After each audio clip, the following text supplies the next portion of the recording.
standarnya minimal 2,5. Ini kan aneh. Jadi dialah, kalau mau ditanya siapa penyebab gaduh, dialah yang penyebab gaduh. Semakin gila si Roy Suryo ini, semakin gila. Bener dah, kalian bisa lihat podcast yang kemarin guys. Bahkan dia itu sampai mengejar sampai ke cucu-cucunya Pak Jokowi.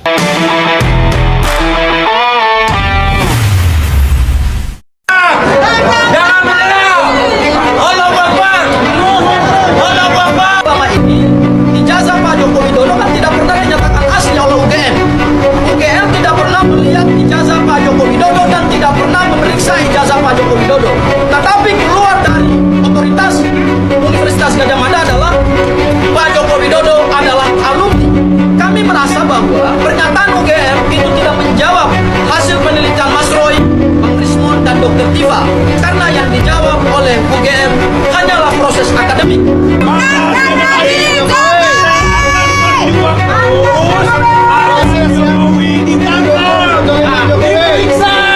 Dan dihukum atas perbuatannya memalsukan dokumen, menggunakan dokumen palsu dan gelar palsu. Insya Allah akan terbukti. Jadi case close. Kita tidak melihat lagi ada chance bahwa mereka karena gini, tadi mereka tidak berhasil untuk menunjukkan di mana cacatnya penyelidikan Bareskrim. Mereka juga tidak berhasil untuk memberikan novum bukti baru. Ini ada bukti baru loh bahwa ada dugaan ijazah palsu sehingga mereka harus berhenti. Nah,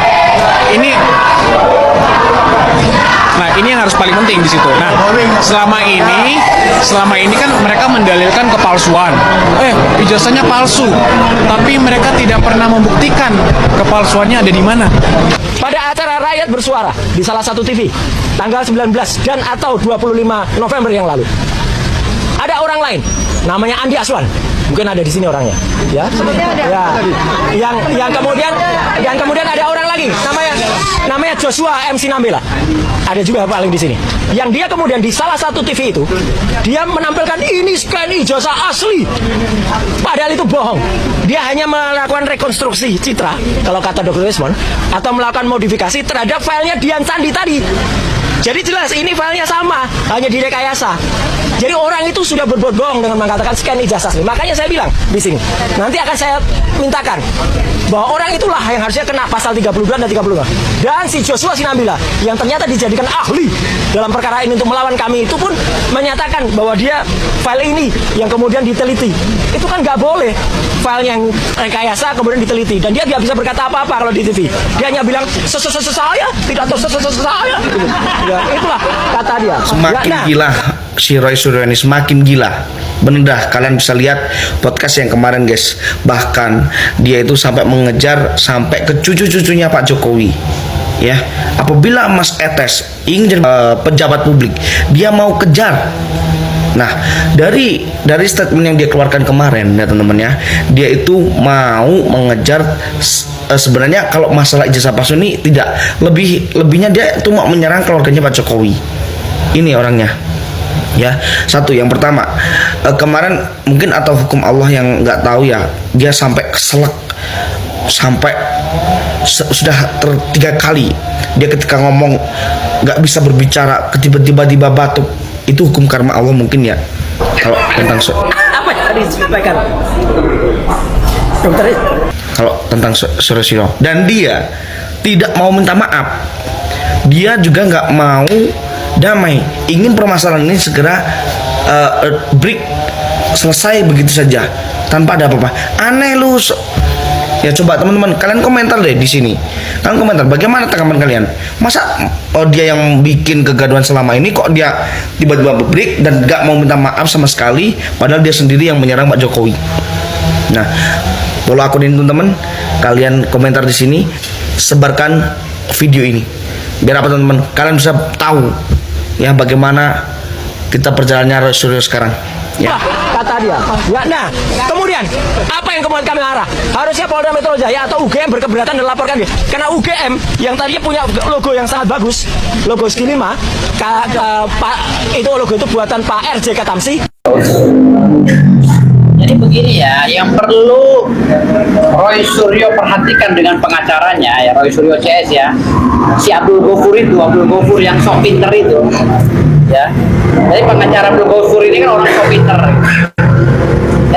diketahui bahwa sekarang ini bukan sedang mempermasalahkan ijazahnya Pak Jokowi. Masalah palsu atau tidaknya ijazah Jokowi itu sudah diputus di beberapa pengadilan dan beberapa kantor polisi bahwa itu asli. Ya, terbukti bahwa beberapa kali gugatan mereka itu ditolak oleh pengadilan karena udah ada statement dari UGM bahwa ijazahnya Jokowi apa sih?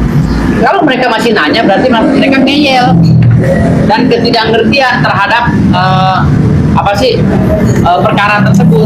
Makanya saya bilang, Abdul Ghafur, kamu jangan bawa-bawa UI ya. Kalau kamu nggak ngerti tentang konstruksi hukum, sebaiknya kamu stop dari pengacara, ya, daripada nanti bikin itu multitafsir, gitu loh. Ya Abdul Ghafur ya, kau kan selama ini sosok hebat ya, memojok-mojokkan Pak Jokowi. Jadi daripada nanti hukumnya itu hukum riba, jadi hukum riba, lebih baik kau stop jadi pengacara Abdul Ghafur, karena omongan kau tuh ngaco semua gitu. Yang saya lihat tuh omongan kau tuh ngaco. Lebih baik kau ikut saya makan bakso, ya nih baksonya enak ya, daripada kau tuh koar nggak jelas Abdul Ghafur. Kau ini kan pengacara Abdul Ghafur, apalagi lulusan UI, yang pinter dikit lah. Ya, kau bawa UI tapi memalukan UI kan gitu. Jadi begini Abdul Ghafur, ya sambil makan nih kalau aku makan bakso seperti ini. Jadi begini Abdul Ghafur ya, bedakan juga konstruksi hukum antara hukum konstitusi ya dengan hukum umum.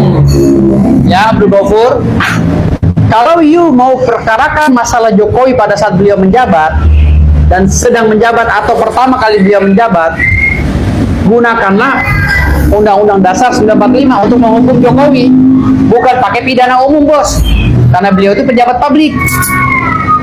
Kalau kau pakai pidana umum, maka akan muncullah tuh Undang-Undang 16 tahun 2004 tentang kewenangan jaksa untuk menyampaikan perkara, gitu loh.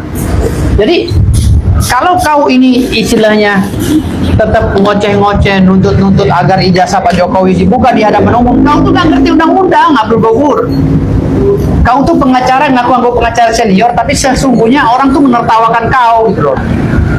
Abdul Ghafur ya, Bung Abdul Ghafur.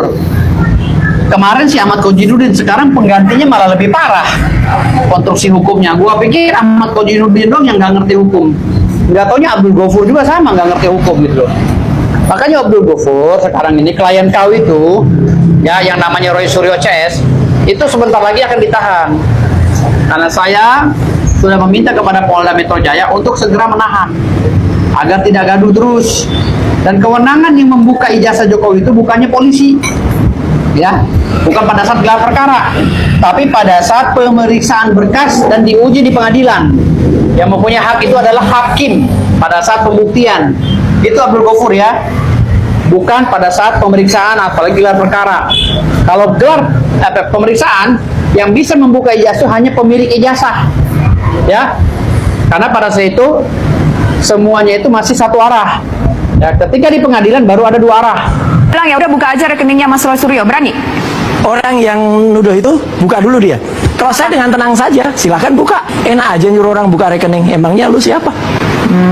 Gitu loh. Buka dulu rekeningmu. Gitu loh. Iya, buka dulu topengmu. Kenapa gitu. yang nuduh tuh harus buka rekeningnya? Kan yang di sini dituduhkan Mas Roy Suryo. Loh iya, dia berani nuduhkan, harusnya dia juga bertanggung jawab kan. Ternyata ngomongin diri sendiri juga pada akhirnya. Enak aja nyuruh orang buka rekening. Emangnya lu siapa? Selama ini banyak loh statement yang datang seperti ini untukmu, untuk urusan ijazah Pak Jokowi. Enak aja nyuruh nunjukkan ijazah. Emang kau siapa? Ternyata ini orang bisa berpikir kayak gitu juga ya. Tapi kenapa di saat dia menjadi seorang pelaku, dia nggak bisa menempatkan itu pada dirinya? Dia memaksa aja Pak Jokowi menunjukkan ijazah. Padahal dia udah punya statement seperti ini. Enak aja nyuruh orang buka rekening. Emangnya lu siapa? Astaga naga. Ternyata memang benar ya, orang-orang itu pintar untuk mengoreksi orang lain aja. Kalau mengoreksi dirinya sendiri, nggak ngerti lah. Kita membenci sifatnya Roy Suryo yang seperti binatang itu. Bentuk kemurkaan masyarakat Indonesia, masyarakat Malang Raya terhadap Roy Suryo, perusuh negara. Setelah Roy Suryo CS tersangka, muncul lagi tokoh-tokoh baru. Tokoh-tokoh baru itu salah satu diantaranya adalah ex kader Demokrat dan kader Demokrat aktif, anggota DPR pula. Siapa bang? Benny Kaharman, anggota DPR Komisi 3 dari fraksi Demokrat. Denny Indrayana, ex kader Demokrat sekaligus wakil menteri Hukum dan Hak Asasi Manusia era SBY. Maka patut diduga sekali lagi, isu ijazah palsu ini yang memainkan bisa jadi Partai Demokrat. Tujuannya untuk apa? Tujuannya untuk mendowngrade popularitas Pak Jokowi sehingga masyarakat menyangka atau masyarakat percaya bahwa Pak Jokowi adalah seorang pembohong yang tidak wajib kita panutin atau tidak wajib kita jadikan patron. Itu dugaan saya. Terus keuntungannya apa bang? Keuntungannya seperti yang kita ketahui bersama, Demokrat ini partai yang pernah berkuasa 10 tahun. Partai yang pernah memimpin negeri ini 10 tahun lewat SBY pada saat itu. Dan Demokrat ini paham betul nikmatnya kekuasaan itu. Sudah hampir 11 tahun dia nggak berkuasa kawan. Sirna itu kenikmatan selama 11 tahun. Maka dia nggak mau kenikmatan itu sirna terlalu lama. Dari situlah dia bermainkan intrik-intrik ini. Dugaan saya, dia mainkan manuver ini. Tujuannya untuk menaikkan nilai tawar seorang Agus Harimurti Yudhoyono atau yang disapa, yang akrab disapa AHY. Oh bisa begitu bang? Kita tarik lagi. Kalau misalkan dibiarkan terus tidak diganggu Pak Jokowi dan Pak Prabowo hubungannya, tidak diganggu pada popularitas Pak Jokowi, tidak diganggu popularitas Mas Gibran, maka bisa jadi Prabowo Gibran 2 periode terwujud. Setelah 2 periode terwujud, maka Demokrat 20 tahun pasti kelaparan, dalam artian tidak berkuasa selama 20 tahun. Nah kalau 2029 ini masih berlanjut Pak Prabowo dan Mas Gibran, 2034 bisa dipastikan Gibran lah presidennya, maka nambah 5 tahun lagi itu Demokrat tuh nggak berkuasa. Nah ketika nambah 5 tahun periode kedua Gibran ini 2 periode, dia bisa kelaparan 30 tahun.